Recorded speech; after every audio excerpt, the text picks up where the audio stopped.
York, ¿puedo hablar contigo? Él dijo, claro. Él vino flotando de lado entre una multitud de personas. Estaba vestido con ropa negra.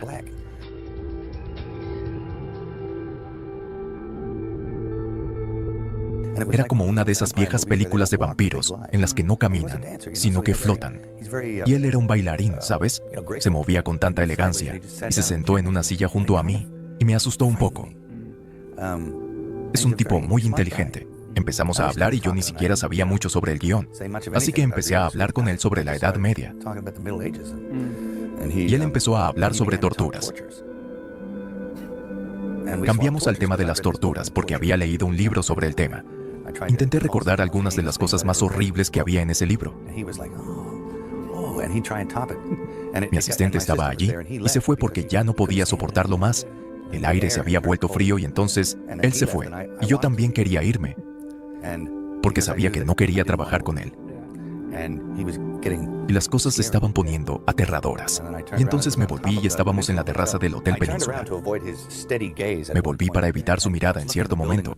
Y estaba mirando hacia el edificio donde había un gigantesco 6 triple iluminado en rojo. Y miré de un lado a otro. Y él comenzó a sonreír. Y pensé, oh no, Chris Walken es el anticristo.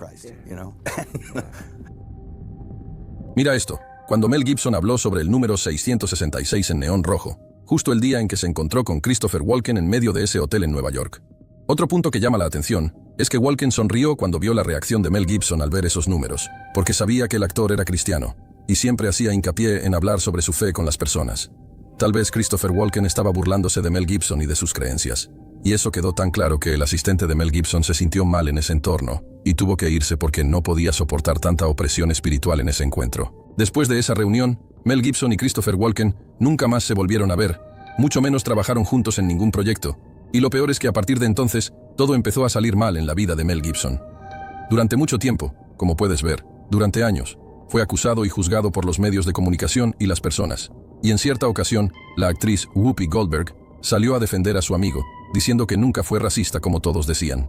La vida de Mel Gibson comenzó a cambiar solo en el año 2004, cuando produjo la película La Pasión de Cristo. Quería recordarle al mundo entero que Jesús no vino a la tierra solo para hablar de paz y amor.